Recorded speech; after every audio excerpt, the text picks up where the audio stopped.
Geceler sakit geçir sensiz, küle yadını pıçıldayır gizli. Küçeler boş, yüreğim yorgun,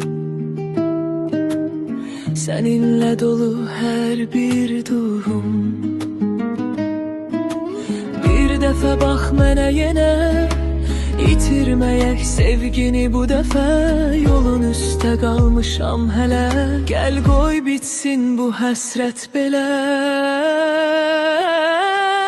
Səni gözləyirəm hər gecə, ürəyim yanır səssizcə.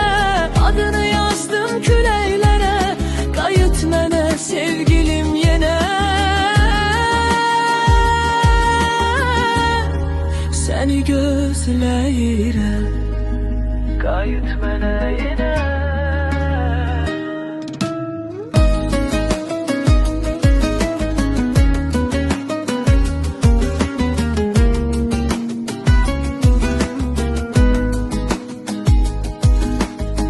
Pəncərəm bu axşamda nəmli,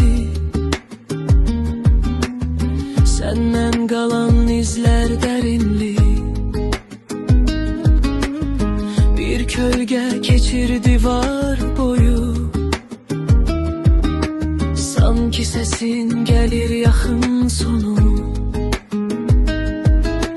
Bir dəfə bax mənə yenə, itirməyək sevgini bu dəfə.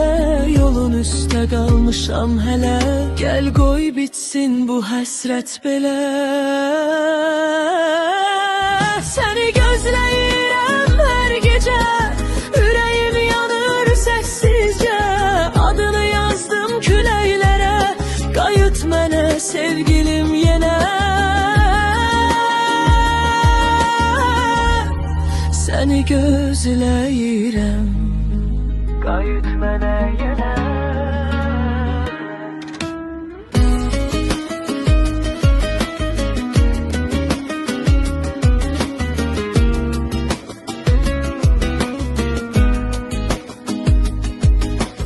Əlimdə qalan tək ümid sənin addımındır. Gəl, gəl, gəl, bu susqunluq məni yordu.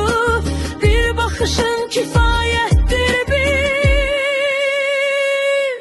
Səni gözləyirəm hər gecə, ürəyim yanır səssizcə. Adını yazdım küləklərə, qayıt mənə sevgilim yenə.